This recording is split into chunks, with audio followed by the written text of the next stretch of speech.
ये जो 1 तारीख आपने बताई ये वोटिंग की तारीख नहीं है, ये बीजेपी की विदाई की तारीख है। तो जयप्रकाश जी तो कल कह रहे थे, बोले कि 4 तारीख को सीट आएंगी 4 और कांग्रेस हरियाणा से बाहर। 4 को रिजल्ट आएगा ना, नतीजे आ जाएंगे, 1 तारीख को वोटिंग हो जाएगी। 4 को नतीजे आएंगे 4 और कांग्रेस हरियाणा से बाहर।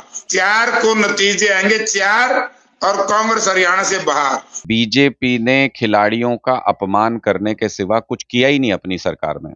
कांग्रेस को वोट दें तो कुएं में गिरेंगे, बीजेपी को वोट दें तो खाई में जाएंगे। कैथल में आपने कहा सारे अधिकारी बदल दिए गए, तो कैथल में सबसे ज्यादा डर होगा इनको, इसलिए सारे अधिकारी बदल दिए गए। हरियाणा के लोग पिछले कई दशकों से परेशान हैं, बीजेपी से भी परेशान है, कांग्रेस से भी परेशान है, इनेलो जेजेपी से भी परेशान है, चौटाला परिवार से। लोग कह रहे हैं राम राम में सारन है, मैं रिचा धीमान और आप देख रहे हैं दा हरियाणा। विधानसभा चुनाव का बिगुल बज चुका है और 1 अक्टूबर को वोट डलने हैं, तो ऐसे में सभी पार्टियां तैयार हैं।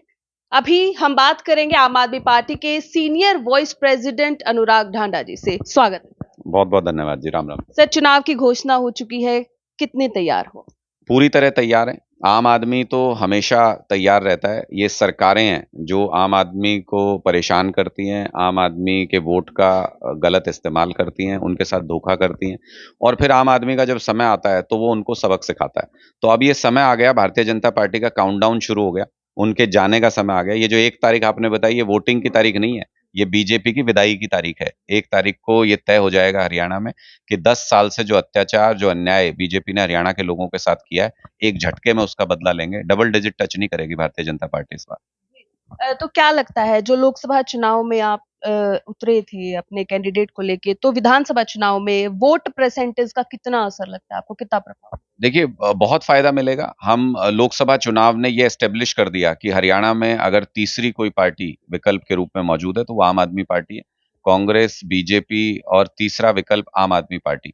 और हरियाणा के लोग पिछले कई दशकों से परेशान हैं, बीजेपी से भी परेशान हैं, कांग्रेस से भी परेशान हैं, इनेलो जेजेपी से भी परेशान है, चौटाला परिवार से। लोग कह रहे हैं एक तरफ कुआं होता है, एक तरफ खाई होती है।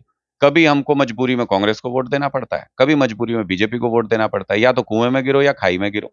हम कह रहे हैं कुएं और खाई के बीच में इस बार एक पगडंडी भी है, जो सेफ है, जो आपको सुनहरे भविष्य की तरफ ले जाती है। वो पगडंडी आम आदमी पार्टी है। इस बार हम सबको आमंत्रित कर रहे हैं कि अपनी सरकार बनाइए, अपने काम खुद कराइए। इन नेताओं के, पुराने नेताओं के और पार्टियों के भरोसे कुछ नहीं होने वाला। आप 5-6 दशक का हरियाणा का इतिहास उठा के देख लीजिए। 25 साल कांग्रेस ने राज कर लिया, 10 साल बीजेपी ने कर लिया, चौटाला परिवार को भी कई बार मौके मिले। एक गांव नहीं बता सकते हरियाणा में जहां 24 घंटे बिजली आती हो। एक गांव ऐसा नहीं जहां शानदार स्कूल हो, स्कूल में स्विमिंग पूल बने हुए हों, स्कूल में एस्ट्रोटर्फ लगा हुआ हो, कहीं पे बच्चों को खेलने की बहुत अच्छी सुविधाएं हो, कहीं नहीं है। एक भी गांव ऐसा नहीं है जहां पे कोई क्लिनिक ऐसा बना हुआ हो या अस्पताल ऐसा बना हो जहां दवाइयां, इलाज सब कुछ मुफ्त मिलता हो। फिर वोट हम किस लिए दे रहे हैं? हर बार किसी न किसी पार्टी को वोट देते हैं, किस लिए देते हैं? हमारे बच्चों को रोजगार तो आज भी नहीं मिला।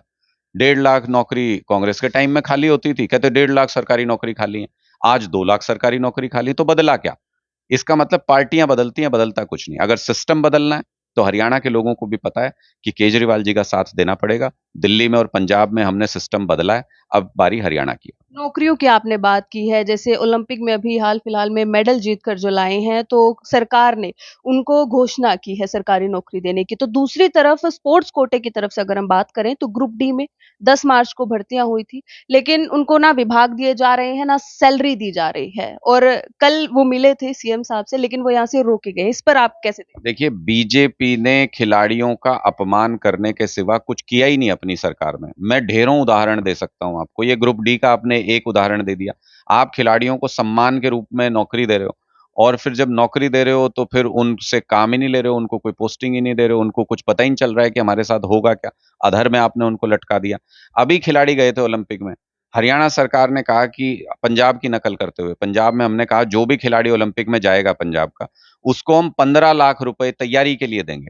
उसको अपने स्पोर्ट्स वियर लेना है, शूज लेने हैं, कोई और इक्विपमेंट चाहिए, ट्रेनिंग चाहिए, 15 लाख रुपए तैयारी के लिए देंगे। और ओलंपिक में जाने से पहले उनके अकाउंट में वो पहुंच गए। इन्होंने कहा चलो हम भी नकल करते हैं, आजकल कर तो रहे हैं ये केजरीवाल जी की नकल हर चीज में। इन्होंने कहा हम भी नकल करते हैं, इन्होंने कहा 5 लाख रुपए देंगे तैयारी के लिए। वो बेचारे खेल के वापस आ गए, 5 लाख रुपए आज तक नहीं गए उनके अकाउंट में। तो इसका मतलब खिलाड़ियों का अपमान करने के सिवा बीजेपी ने कुछ नहीं किया। हमारी पहलवान बहनें, हमारी पहलवान बेटियां जब दिल्ली में अपनी मान सम्मान के लिए संघर्ष कर रही थी, उनको सड़कों पे घसीटा बीजेपी ने, पैरों के तले रौंदा बीजेपी ने। अब जब हरियाणा की एक बेटी ने इतिहास रचा, वो स्वर्ण पदक लाने वाली थी पहलवानी में, इनको बर्दाश्त नहीं हुआ कि हरियाणा की लड़की पूरी इंटरनेशनल फोरम पे ऐसे कैसे चमक सकती है। 100 ग्राम की साजिश करके 140 करोड़ भारतीयों का सर झुकाया गया। विपक्षी पार्टियों ने ये भी बोला हमारे बस में होता तो आपको राज्यसभा में भेजने का। नहीं तो भेजा क्यों नहीं? जब उनका टाइम था तो भेज देते। तब तो उनको अपने बेटे के सिवा कोई नजर नहीं आया। जब उनके पास राज्यसभा चुनने के लिए विधायक थे, तब उनको अपना बेटा नजर आया। आज उनके पास विधायक नहीं है, तो कह रहे हैं कि हम उनको राज्यसभा भेज देते। खिलाड़ियों का सम्मान करने वाली कोई सरकार हरियाणा में हुई नहीं। खिलाड़ियों को इस्तेमाल करने वाली सरकारें जरूर हुई। एक बार जब जीत जाए खिलाड़ी, तो हम उनको ये इनाम दे देंगे, उनके साथ फोटो खिंचाएंगे, हम उनको ये नौकरी दे देंगे। उनके जब वो खिलाड़ी संघर्ष कर रहा था, जब उसके माँ बाप की जमीनें बिक रही थी, जब उनको घर गिरवी रख के अपने बच्चे की ट्रेनिंग करानी पड़ रही थी, तब कहाँ थी ये सरकारें? तो आम आदमी पार्टी इस व्यवस्था में परिवर्तन चाहती है।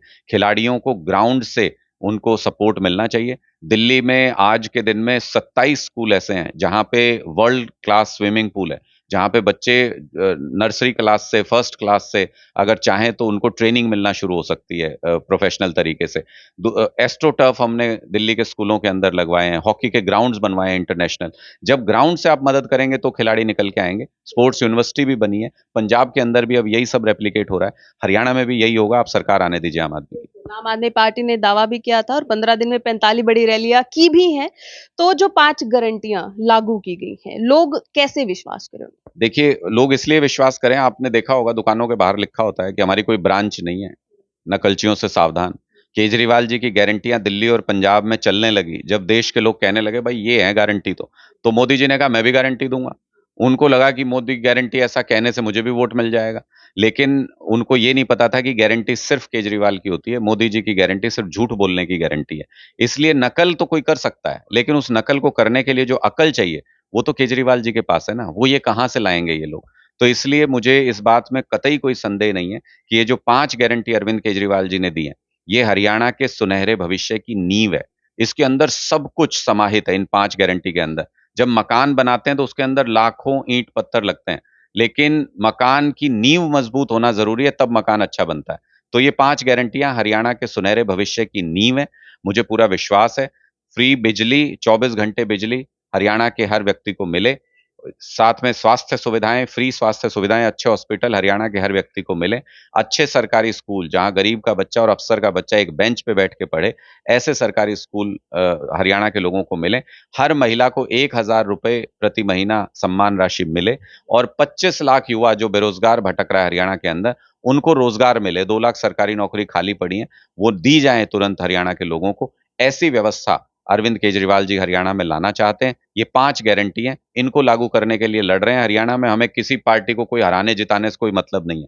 हम ये 5 गारंटी हरियाणा में लागू करना चाहते हैं। इसके रास्ते में जो भी आएगा, चाहे कोई पार्टी हो चाहे नेता हो, सुपड़ा साफ कर देंगे उसका। जिला स्तर की हम बात करते हैं यहाँ पर, तो जैसे ही चुनाव की घोषणा हुई है, सभी अधिकारी बदल दिए गए, धड़ाधड़ लिस्टें आई हैं, तबादले किए गए हैं, कैसे देखते देखिए, जहां सबसे ज्यादा खौफ होता है, वहां सबसे ज्यादा भगदड़ मचती है। इन्होंने चुनाव में बेईमानी करने के लिए, पहली बात तो ये तबादले सारे के सारे अवैध हैं। आचार संहिता लगने के बाद अगर ऐसा कोई सरकार आदेश जारी करती है तो वो अवैध है। इन्होंने बाद में जारी किया, अब ये मैनिपुलेट करेंगे, कहेंगे पहले जारी किया था। तो मैं ये मांग करता हूं कि टाइम स्टैम्प चेक करनी चाहिए। ईमेल पे आजकल सारे अधिकारी ज्वाइन करते हैं, टाइम स्टैम्प चेक होनी चाहिए ईमेल की। अगर वो चुनाव की घोषणा के बाद का है तो ये सारे के सारे ट्रांसफर रद्द होने चाहिए। ये चूंकि कैथल में आपने कहा सारे अधिकारी बदल दिए गए, तो कैथल में सबसे ज्यादा डर होगा इनको, इसलिए सारे अधिकारी बदल दिए गए। और इनका ये खौफ बताता है कि इस पूरी बेल्ट में आम आदमी पार्टी को जबरदस्त समर्थन मिलने वाला है। 27 सीटें हैं जो पंजाब के बॉर्डर से टच होती हैं। इन 27 की 27 सीटों पे हमारी विनिंग सीटें हैं, ये सारी की सारी एक तरफा वोटिंग होने वाली है। और पूरे हरियाणा में आप देखिएगा इस बार झाड़ू चलेगी। ये कहते हैं सर्वे में नहीं आते, अरे भाई नहीं आते हम सर्वे में, हम सीधे सरकार में आते हैं, और हरियाणा में भी सरकार में आएंगे। हैं? कलायत की बात कर लेते हैं। कलायत में जो जयप्रकाश जी हैं, उनके बेटे की संभावना है कैंडिडेट के रूप में उतरने की, क्या लगता है, कैसे देखते वो तो जयप्रकाश जी तो कल कह रहे थे, बोले कि 4 तारीख को सीट आएंगी 4, और कांग्रेस हरियाणा से बाहर। वो तो खुद ही कह रहे हैं, उनका तो वीडियो वायरल हो रहा है। हुड्डा साहब कह रहे हैं बीजेपी की सरकार आएगी। ये आपस में लड़ते रहते हैं। 19-20 उम्मीदवार तो कम से कम कांग्रेस के हैं यहाँ पे, और इनको कोई और कार्यकर्ता नहीं मिलता। मतलब एमपी भी जयप्रकाश जी को बना दिया गया है, फिर उनके बेटे यहाँ से विधायक का भी चुनाव लड़ लें, मतलब कोई और कार्यकर्ता इनको नहीं मिलता। ये परिवारवाद जो है, ये इन पार्टियों में सबसे बड़ा नासूर है, जो इन पार्टियों को खत्म कर देगा धीरे-धीरे। आम आदमी का राज पूरे देश के अंदर आने वाला है।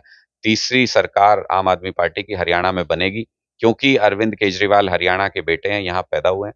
उनको साजिश करके जब से जेल में डाला गया है, हर हरियाणा के व्यक्ति के मन में ये गुस्सा है कि हमारा बेटा अगर तरक्की कर रहा है तो उसको जेल में डाल दोगे।